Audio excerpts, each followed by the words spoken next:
कल का पाठ देख लिया आप सबने? जी कुछ पूछना? प्रथार्थी पढ़ी थी? जी। एक बार प्रथार्थी से भी देख लिया करो, क्या पूछना बताओ। हाँ, तो उदाहरण बना था आपका त्रिहायणी चतुर्हायणी। हमने चतुर्हायणी वैसे दिया नहीं था आप लोगों को, ठीक है ना। वो चतेर उरन से उरन प्रत्यांत शब्द बनता है, नित्यादि नित्य से आदिदात हो जाएगा। अस्तु, तो यहाँ पर जो अणत्व होगा उसके लिए एक वार्तिक है, त्रिचतुर्भ्याम हायनस्य। त्रि तथा चतुर से उत्तर हायन के नकार को मूर्धन्यादेश हो जाता है, ठीक है ना। वही चाहे मूर्धन्यादेश करो चाहे अणत्व कर लो, यहाँ पर अणत्व होगा। त्रिचतुर्भ्याम हायनस्य से हायन के नकार को नकारादेश हो जाएगा, तो क्या बन जाएगा?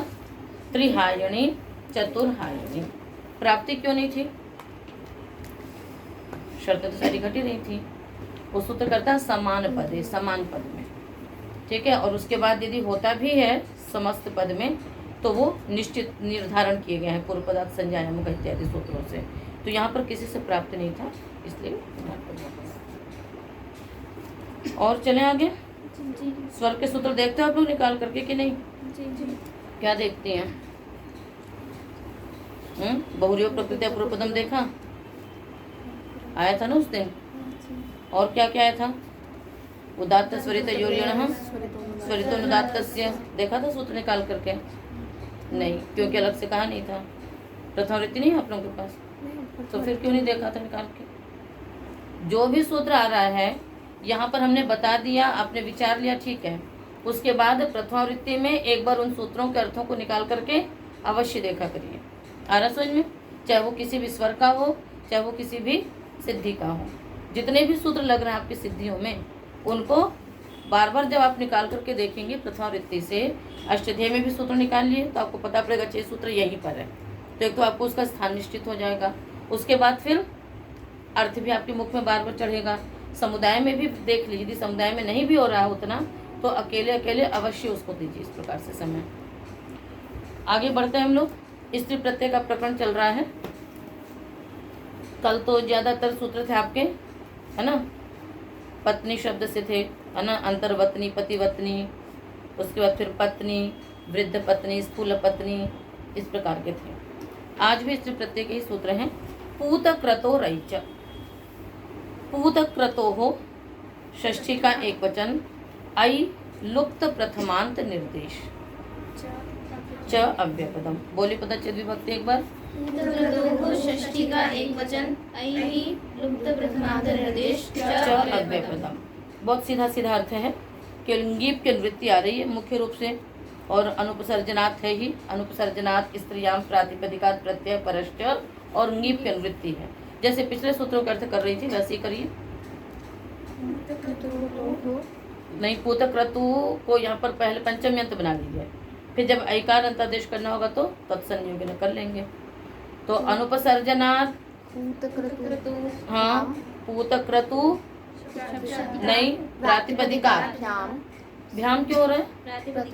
एक ही तो शब्द है पूत क्रतु, समास तो नहीं किया ना हमने पूत क्रतु में, तो इसलिए एक शब्द है वो। तो अनुपसर्जनात् पूत क्रतु प्रातिपदिकात् स्त्रियाम प्रत्ययः परश्च भवति, तत्सन्नियोगेन एकारश्च अन्तादेशो भवति। अनुपसर्जनात् पूतक्रतु प्रातिपदिकात् स्त्रियां ङीप् प्रत्ययः परश्च भवति, तत्सन्नियोगेन ऐकारश्च अन्तादेशः, ठीक है।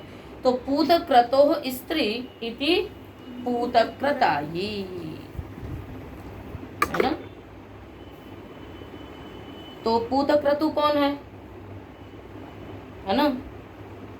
पूतः क्रतुः येन स पूतक्रतुः, जिसने यज्ञ में सोम का पवन किया है, सोम को पवित्र कर लिया, तो पूतक्रतु बन गया। और पूतक्रतोः स्त्री इति पूतक्रतायी, पूतक्रतु नामक पुरुष की जो स्त्री, तो कैसे बनेगा? पूतक्रतु शब्द रखेंगे, क्या रखेंगे हम?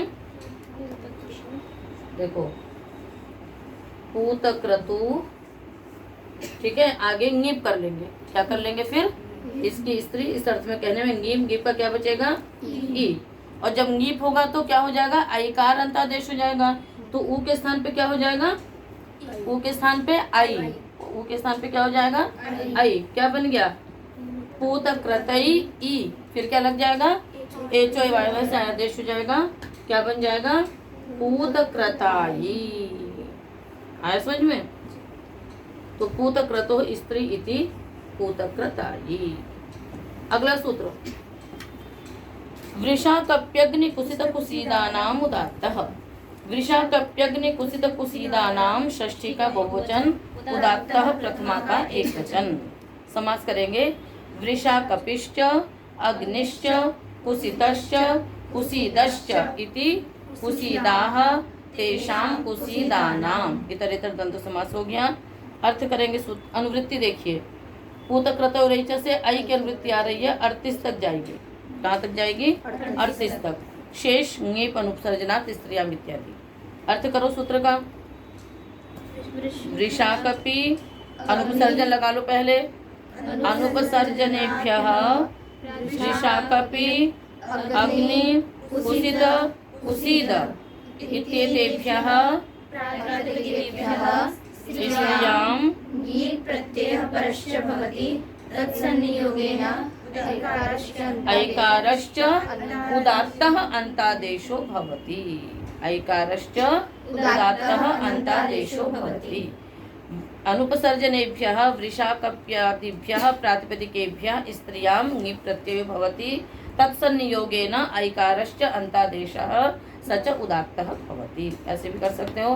तो अनुपसर्जन वृषाकपि इत्यादि प्रातिपदिकों से स्त्रीलिंग में ङीप प्रत्यय होगा, और जब ङीप होगा तो ऐकार अंतादेश होगा, और उसको भी क्या होगा? उदात्त होगा। उसको भी क्या होगा? उदात्त होगा। उदाहरण बनाएंगे हम लोग। वृषाकपे स्त्री इति वृषाकपायी। अग्नि से बनाओ, क्या बनेगा?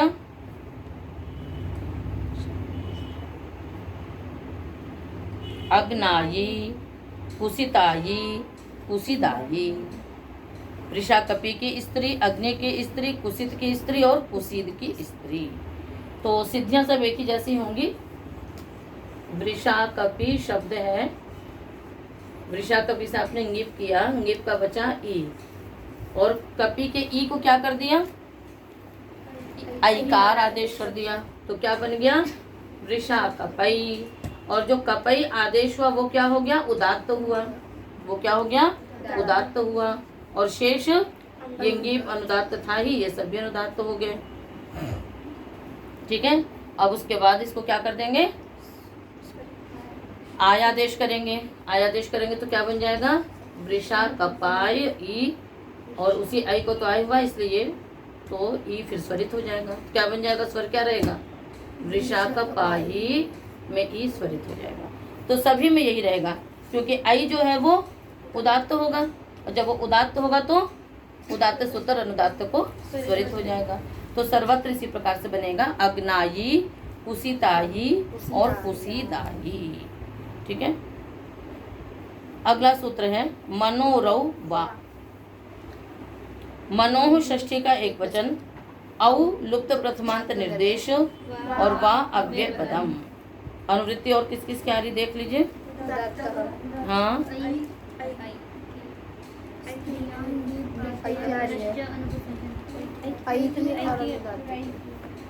रही की नहीं आएगी? आएगी वेदी तो, पर इसमें नहीं आ रही है। आ रही है, 38 तक जा रही है ना, आएगी। दो आदेश होंगे ना, विकल्प से होगा इसलिए। और उदात्त की भी आ रही है, 39 तक जा रही है। अर्थ करिए सूत्र का। अनुपसर्जनात् मनु शब्दात् स्त्रियां विकल्पेन ङीप् प्रत्ययः परश्च भवति,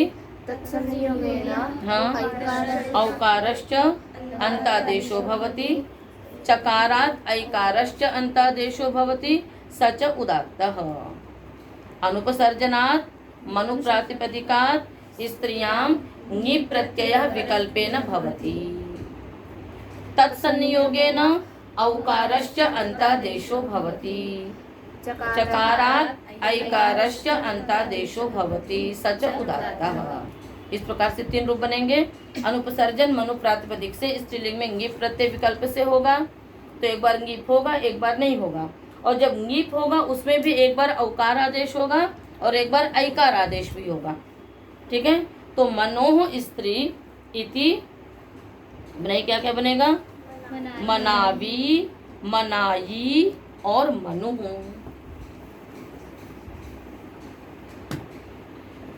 तो मनो स्त्री, मनावी में तो इसी सूत्र से उकार आदेश हुआ, ठीक है। और वो क्या हो गया? हो गया तो मनावी बन गया। हाँ ठीक है ना, तो क्या बन गया? मनावी। और एक बार क्या हो जाएगा? आई होगा तो मनाई।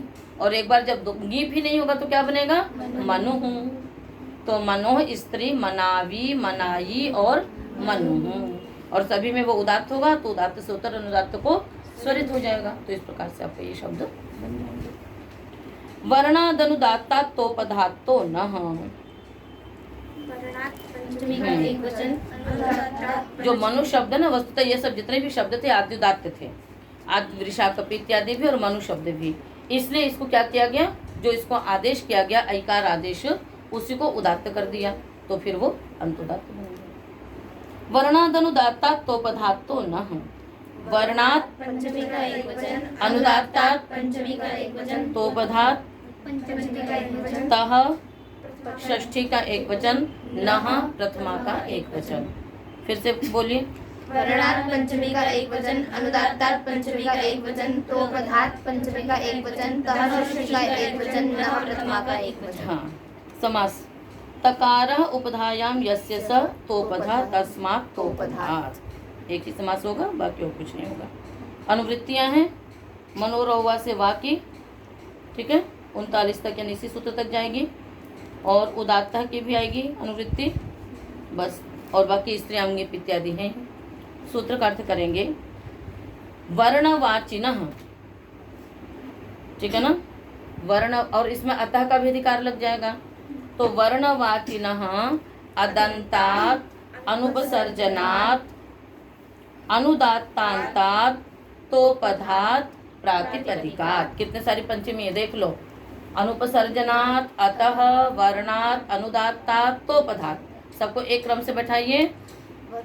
वर्णवाचिनः अदन्तात् अनुपसर्जनात् अनुदात्तात् तोपधात् प्रातिपदिकात् स्त्रियां ङिप् प्रत्ययः विकल्पेन भवति तत्संयोगेन तकारस्य नकारादेशो भवति।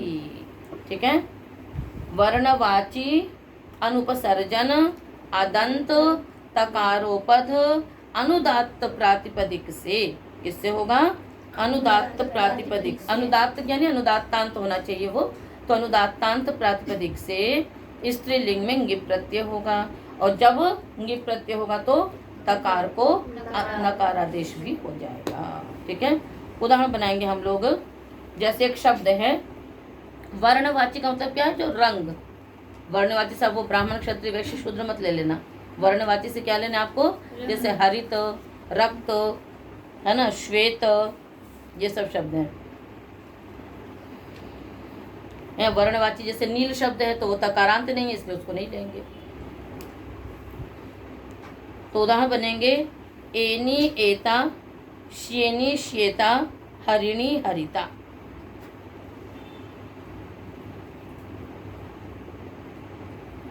तो जिस पक्ष में ङिप् नहीं होगा उस पक्ष में तकार को नकार भी नहीं हो, तो एता बन गया, जाति तष्टाप से टाप हो जाएगा। और जिस पक्ष में ङिप् होगा उस पक्ष में नकारादेश हो जाएगा। तो एत मने होता है चित्कबरा। एत मने चित्कबरा, तो ये वर्णवाची हो गया।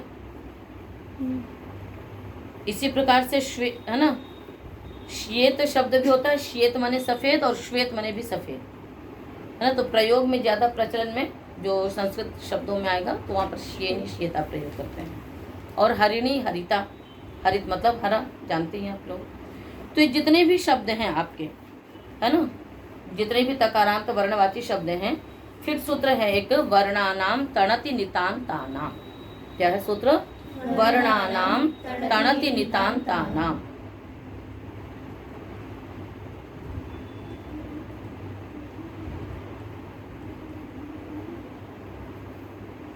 वर्णवाची जो भी तकारांत शब्द हैं वो सब क्या होते हैं? अंतोदात्त होते हैं, नहीं आद्युदात्त होते हैं। वर्णवाची सभी शब्द क्या होंगे? तकारांत आद्युदात्त होंगे। जब आद्युदात्त होगा तो शेष अनुदात्त होगा, तो अनुदात्तांत शब्द सारे बन जाएंगे आपके। तो एक में भी घटा लेंगे तो आप सिद्धियां कर सकते हो। जैसे एत शब्द है, क्या हो गया? एत। अब इसमें घटाइए, वर्णवाची है, अनुपसर्जन है, अदंत है, तकारांत है, सारी शर्तें घट गई। और वर्णानाम तणति नितांतानाम से ये आद्युदात्त है। आद्युदात्त है तो ये उदात्त हुआ, शेष क्या हो गया? इसी प्रकार से हरित शब्द भी ले लीजिए, तकारांत है, अदंत है, अनुपसर्जन है और वर्णानाम तणति नितांतानाम से आद्युदात्त है, शेष अनुदात्त है। तो ये सब अनुदात्तांत हो गए। सूत्र यही ना, वर्णात अनुदात्तात, और अनुदात्तात को अंत के साथ विशेषण कर दिया। तो इन सब में क्या हो जाएगा? ङीप प्रत्यय होगा। और जब ङीप प्रत्यय होगा तो क्या होगा? तकार को नकारादेश होगा, तो क्या बन जाएगा? ए न, आगे ङीप का ई, ये चीज हम स्थिति चलक करके एनी, ऐसी हरिणी और ऐसे ही श्येनी, श्येता। ठीक है। तो यहाँ तक के जो सूत्र थे आपके, है ना, वहां तक ये प्रवृत्ति चल रही थी कि अगला जो सूत्र है वैसे वो इस सूत्र से संबंधित है, वर्णादनुदात्तात्वोपधात्तो न से, किंतु ङीश का अधिकार इसके आगे चलता है। ठीक है। तो हम कल से आगे ङीश का प्रकरण पढ़ेंगे, किंतु आज इस सूत्र को भी करेंगे क्योंकि ये अन्यतो ङीश, ये वर्णवाची में ही जो अन्य शब्द है उनसे ङीश प्रत्यय करेगा। तो अन्यतः अव्यपदम ङीश प्रथमा का एक वचन, अन्यतः अव्यपदम ङीश प्रथमा का एक वचन। ऊपर संवृत्ति पूरी आ रही है, वर्णादनुदात्तात् अतः अनुपसर्जनात् स्त्रियाम प्रातिपदिकात् इत्यादि। बस्तः न नहीं आएगा इसमें। तो अर्थ करेंगे सूत्र का। इसने कह दिया कि मतलब अन्यतः ङीश प्रत्यय परश्च भवति। अन्यतः, अन्यतः कुतः? अन्यतः अन्यों से, अन्यतः प्रातिपदिकात् ङीश प्रत्यय भवति। कुतः अन्यतः? तो वही आ गया कि वर्णवाचिनः तोपधात् अन्यतः, वर्णवाची में जो तोपध से अन्य, वर्णवाची दो प्रकार के शब्द हो गए, एक तो तोपध हो गए और एक जो तोपध नहीं है। तो जो तोपध हैं उनसे तो ङीप होगा और जो तोपध नहीं है उनसे क्या हो जाएगा? ङीश हो जाएगा। तो ङीप और ङीश में क्या अंतर रहेगा बताओ? स्वर का रहेगा। क्या अंतर रहेगा? स्वर का। बाकी सारी शर्तें वही होनी चाहिए, वही अदंत होना चाहिए, वही अनुपसर्जन होना चाहिए, बस केवल तोपद में ही भिन्नता कर दी। उदाहरण बनेंगे इसके, सारंगी, कलमाशी, शबली। और जो हो ङीश होगा भी वो भी नित्य होगा, यहाँ पर विकल्प की बात नहीं है।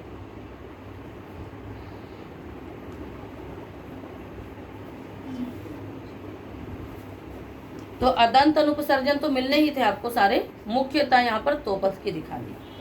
तो सारंगी, कलमाशी, सारंगी माने चितकबरी, चितकबरी कुछ भी हो सकती है, चितकबरी बकरी, चितकबरी गाय, चितकबरी कुछ भी हो सकती है। तो सारंगी, कलमाशी,